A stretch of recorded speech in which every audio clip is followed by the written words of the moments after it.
Good afternoon, students. And so now we are in week 2 and we finished week 1. And so if any of you have any questions, feel free to email me at any time. So in this week, you have a week 2 forum where you're going to talk about time management. So Layla, what tips do you have for everybody out there about time management? How do you make time for your studies? I plan out my week according to my assignment and my day-to-day life.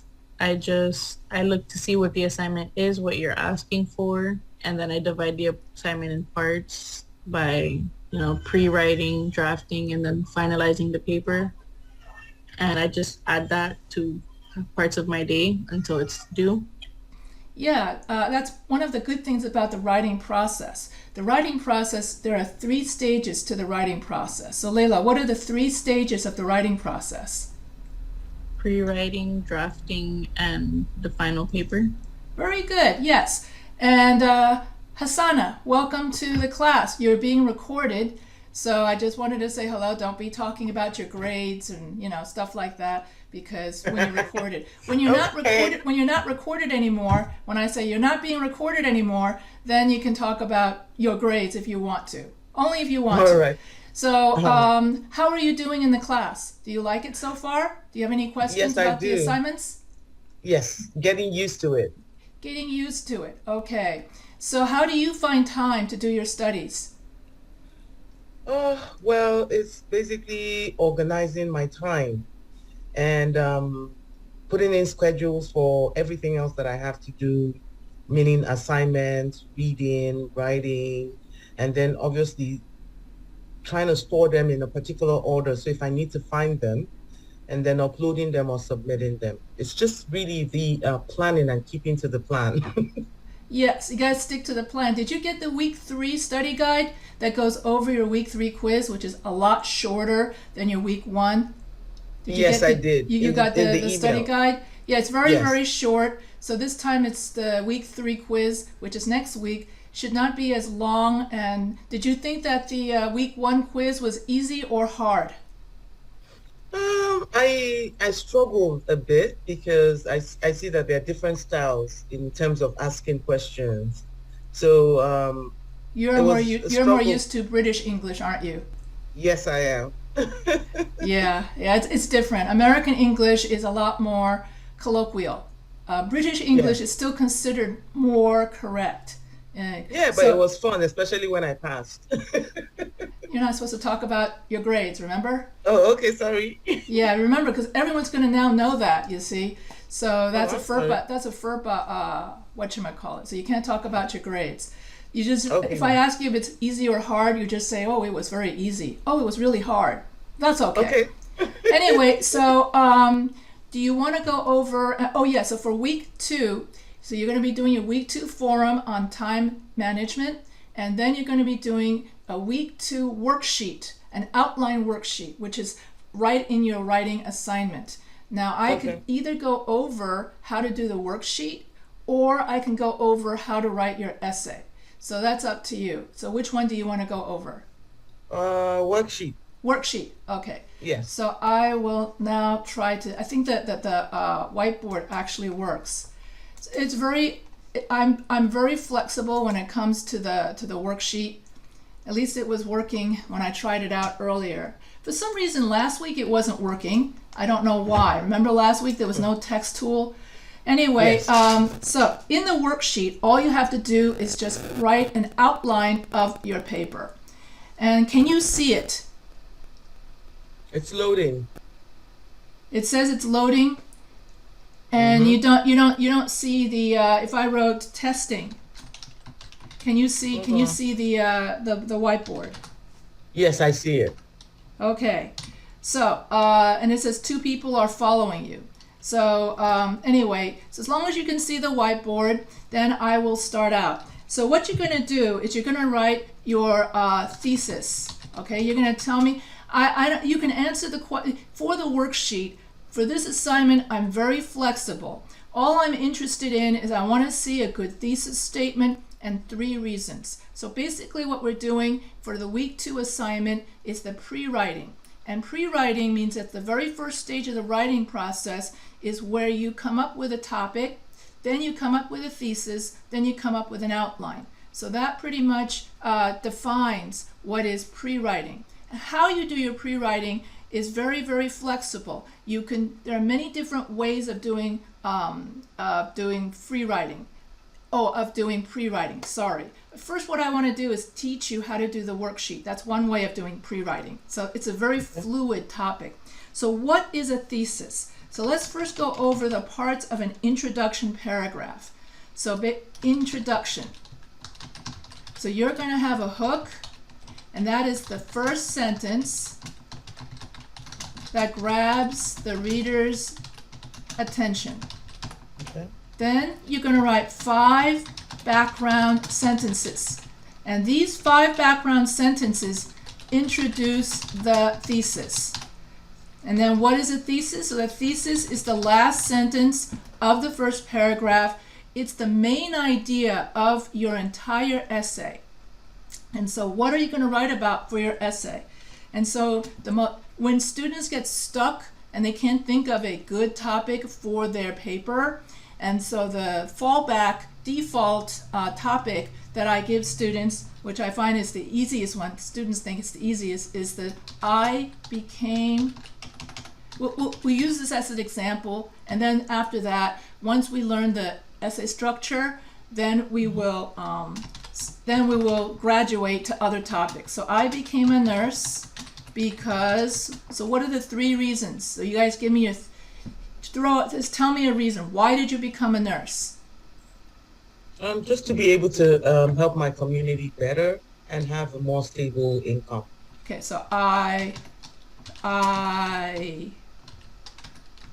want to help my community. I want a stable income. And what is the third one? The third one is that I am passionate about healing. And I want to heal other people. Is Layla still there? Okay. Yes. Oh, so Layla, okay. I thought you weren't there anymore. Okay, so then the second paragraph is going to be I want to help my community. I became a nurse because I want to help my community. I want a stable job. And paragraph 4, I want to heal people. And then this is one way of doing it. Okay, there are 2 ways to write the, and then you repeat the thesis and summarize essay. And then here you're going to write 5 sentences about this topic sentence. So write 5 sentences about wanting to help the community, about this. And you write 5 sentences about each one of these. So this is called a multi-story. I named it, okay? You're not going to find it in some textbook. So this is called the multi-story narrative, okay? In which you write a story. Why do you want to help your community? And then you would write why you want to help your community. Here you write 5 sentences about why you want a stable job. 5 sentences about why you want to heal people. And we'll go into this in a second. Now, the second kind of narrative is more of a story. It's a story with a moral. You're going to start out with the same thing. You're going to start out with narrative with a moral. And so basically for this assignment, you can either hand me a rough draft of what you're going to do. You could do an idea map, or you can fill out the worksheet. So I actually give you a choice. As long as you hand in some kind of outline, that's all I care about. So a story with a moral does begin with a hook. Now, in other words, the first sentence that grabs the reader's attention. 5 sentences to introduce the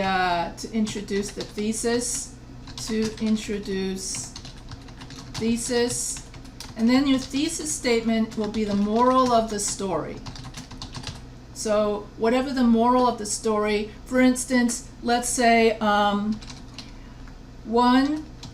should learn to swim before jumping into the deep end of the pool. Okay, that would be the moral of the story.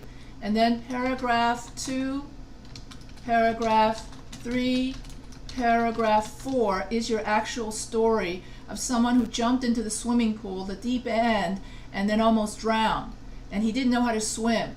And so therefore, the moral of his story is you do not jump into the deep end of the pool unless you know how to swim. So he was it was very hot, so you have the initial scene.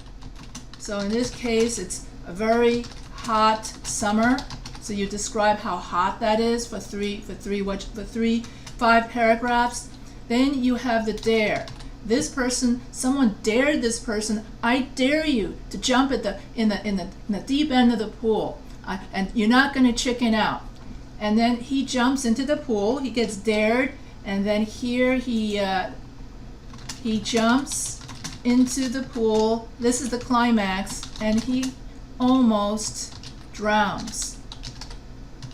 And so therefore the resolution, which also will say, and the resolution will be saying, the moral of the story is you don't jump in the swimming pool. So here you have the triggering event.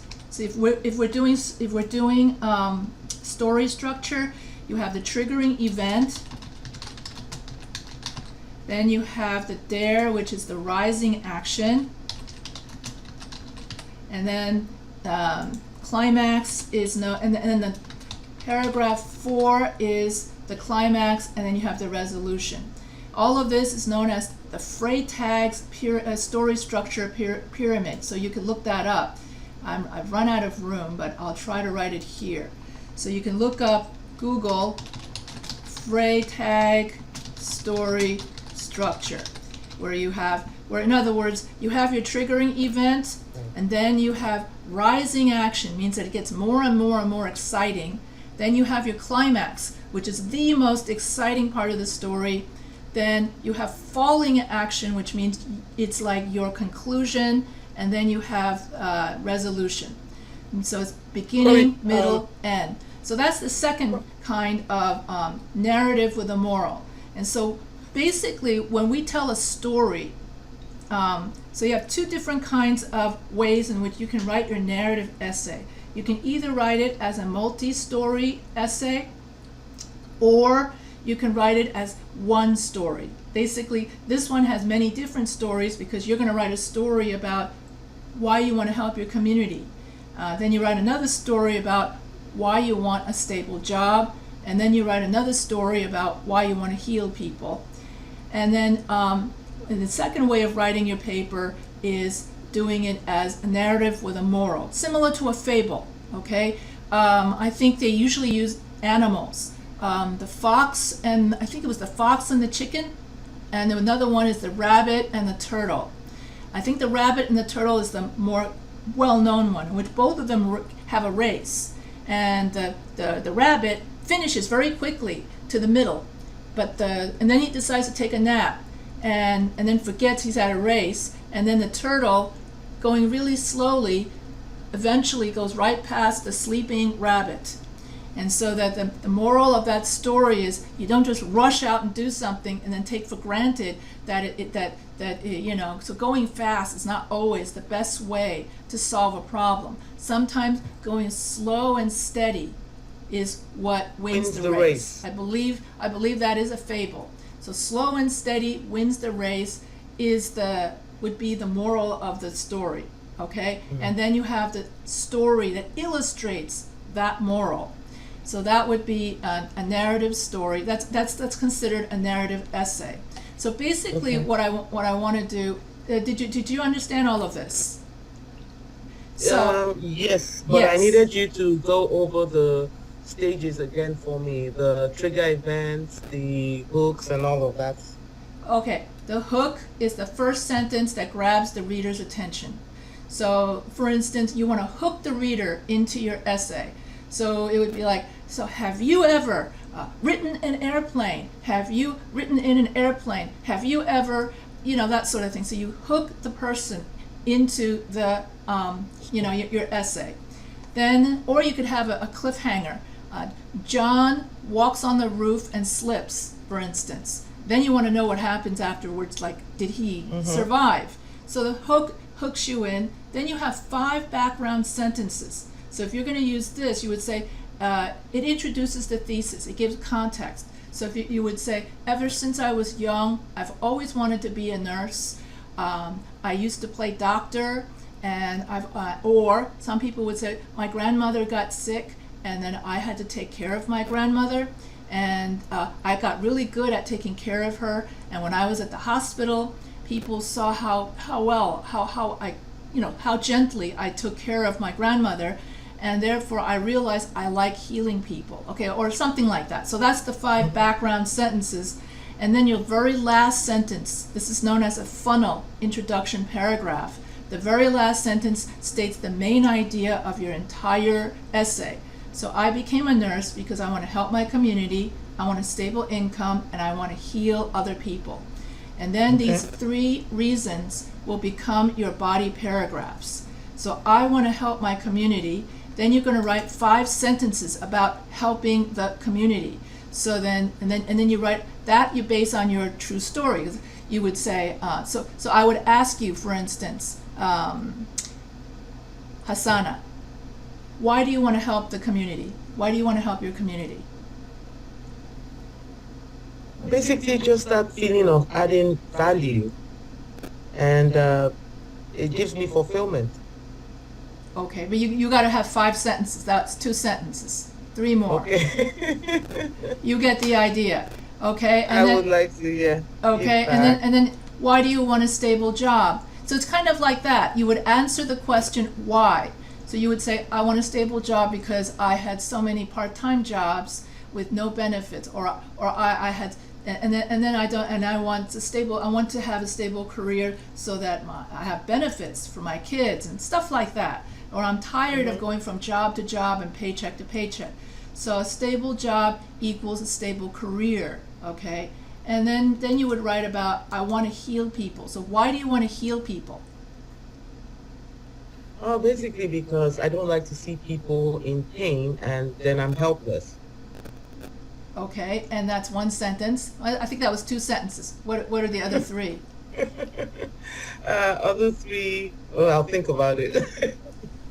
Okay. Off the top of my head right now, I don't know. So for each of these, you have to have 3 points, 3 supporting points. Okay, 3 supporting points. Each paragraph will have 3 different points so that's what your outline is going to look like. Okay, so 3 supporting points and 3 supporting points. In other words, 3 supporting sentences. Well, actually 5 supporting sentences, but anyway, 3 main points, which becomes 5 sentences. Then you're going to repeat the thesis as your first. Then in your conclusion, you repeat the thesis as your first sentence. So then you would say, in conclusion, I became a nurse because helping my community fulfills me. Having a stable income gives me a career for a better life for my family, and healing people is very rewarding, or something like that. So you reword it somewhat, and then you summarize the highlights of your essay, okay? Yes. That's only 1 sentence. So then you write 4 other sentences that highlight, and you don't add any new information. So that pretty much wraps up your outline and your essay. Doing it like this, or you could write a story in which you would say, it was a very hot summer, everybody, and you could see the steam coming off the street. So you set paragraph 2 is you set the scene. Paragraph 3 is called the triggering event. In other words, what event caused the story to take off? Well, obviously he was dared by someone. I dare you to jump into the other end of the swimming pool, even though you don't know how to swim. And so then the rising, that's the rising action. Climax means it's the most exciting part of the story, where the idiot actually jumps into the pool, not knowing how to swim, the deep end of the pool, and then the whole paragraph talks about him drowning, and he can't breathe, that kind of stuff. And then the resolution is the lifeguard finally sees that someone's drowning, drags the body out, and then it does, I forgot what you call that, but you would know that as a nurse. And then he wakes up again, and then the moral of the story is, CP, I forgot the name. CPR. CPR, that's it.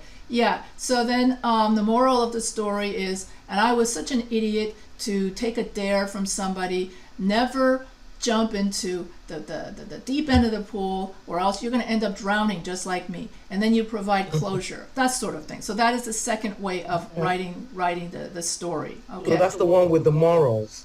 Yes, that's the one with the moral. Yes, it's a narrative with a moral, which similar to a fable, if you will. If you're reading similar to fairy tales and fables, but closer to a fable than it is to a fairy tale, that sort of thing. Okay. And basically, whenever we write an essay, the difference between an essay and a story is that a story just tells about the event. It doesn't necessarily have to have a moral to it. Sometimes a story is just simply funny, you see. And so you tell the story in order to entertain somebody and that sort of thing. But whenever we write an essay, we make a claim and then we have to back up that claim. So that's the difference between a story and an essay. And I created an entire video about this on my Professor H writing channel. So if you go to YouTube to Professor H writing channel, and then you put into the search box narrative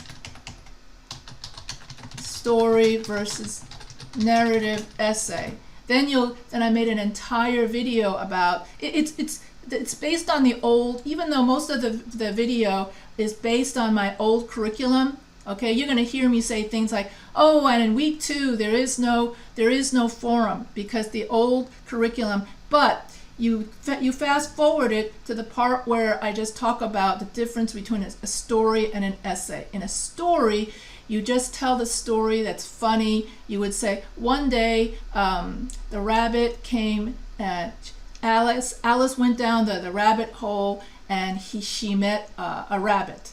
And then she met this. In other words, it's just a story, whereas an essay always has a moral. An essay always has a main idea. So both the narrative with a moral and the multi-story essay are both different kinds of narrative essays. And then later you're going to learn, later on in this class, I will close this board.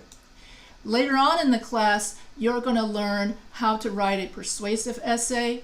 You're going to learn how to write comparison contrast essay, and you're going to learn how to write, and then you have this narrative essay. So you're going to learn, and descriptive essay. So you're going to learn how to write different kinds of essays. How many of you have done that before in high school? I can't remember. But I know I wrote essays. Yes. You wrote essays. Look, Professor, it's been 25 years. Oh, okay. How long has it been for you since high school, Layla? 4. 4. So you still remember. It's still fresh, right? Yeah, it was my favorite subject. It was my favorite thing to do.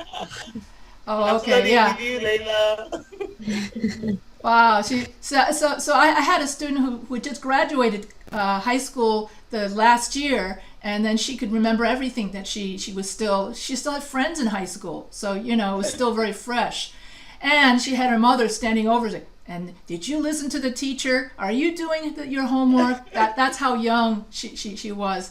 And she would the mother would stand there to make sure, like this, to make sure that she actually showed up for the Zoom sessions. Every single Zoom session, I saw the mother in the background doing this.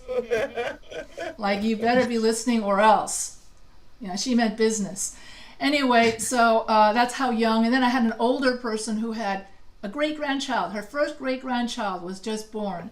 That put her at about 85. Wow. So great-grandchild. So that's the age range. 17 to 85 are my students. So and there's a big story behind that, why she waited that long. But anyway, do you have any other questions about your essay? I didn't go over really the worksheet. Instead, I went over the essay structure. But if you follow that essay structure, you are following the worksheet. Awesome. Yes. And so therefore really you can then when you look at, and when you have it, when you write a thesis statement, make sure you have a topic, opinion, reasons. Okay? So that's TOR. That's how you have a good thesis formula. And So the topic- other topics, that's right, I said that I would do other topics would include the most embarrassing day of my life, but it still has to have a moral. Let's see, the turning point of my life, and my hero. In other words, who is your Okay. hero? That also has to have some kind of moral to this story and stuff like that. Okay. And then if you look at the announcements, I also gave a list of topics from which you can choose from. Okay? So there's, and if you still get stuck, you can always go to ChatGPT and put in essay topics for narrative essay, and then voila. And then if you say 50 essay topics for a narrative essay, ChatGPT will then give you 50 topics, that sort of thing, if you're that Okay. scattered. And then if you can't make up your mind, you can always go back to the old favorite, I became a nurse because. Okay? Awesome. So if you have no further questions, I will, and hold on, let me see if I end this recording. One question. Okay, one question, yes. What question do you have? For the discussions, do we need to respond to the questions in the same format as an essay? Oh, it depends on the question, and the answer to that is each week it's going to differ, and so the answer to that is yes and no. Because each forum will be different, and you'll see. Next week's forum, the answer to that is no. Your essay is gonna, your forum response is a game. It's gonna be a game. Oh yeah, that's right. That's a good idea. So next week's forum, we're gonna be playing a food game. And so what you're gonna do is you're gonna have something like, let's see, I am long and thin. Nathan's is a very popular brand with me. What? Oh, and people put sauerkraut, mustard, and relish on top of me. I'm made of beef. And in the United States, everybody eats me. What food am I? That's going to be your initial post. You're going to get everyone to guess your food post. So this helps you with descriptive writing. And so that's going to be next week's, week 3 is going to be going into descriptive food posts. Or if I said something like, I was born in Italy, I am round and flat, and I get tossed in the air when I'm being cooked, and people put cheese, and in Hawaii they put cantaloupe on me, anchovies, what else do they, beef, and all kinds of meat. What food am I? And people deliver me as Domino's or Papa John's. What food am I? Okay? It's a pizza. Right. So then everyone's going to have those kind of food posts, and then your post to 2 students is you're going to try to guess 2 other students' food post. And so that's going to be week 3. And I'm told that that's fun and that sort of thing. So that's going to be next week's food post. And then in week 4, it's still going to be the food post, but longer, because we're going to use ChatGPT or AI to make our descriptions even longer. Okay? So that's how we're going to stretch it. So that takes us to week 4, okay? And week 5 will be the first time you're going to be starting to do peer review. From week 5 through week 11, for the rest of the class, you're going to be doing peer review forums, and I will teach you that next week, okay? Week 3. So anyway, do you have any other questions? No, okay. So hopefully I'll see you all next week, and we can work on your papers. And I look forward to seeing your outlines. Okay, have a great week. Thank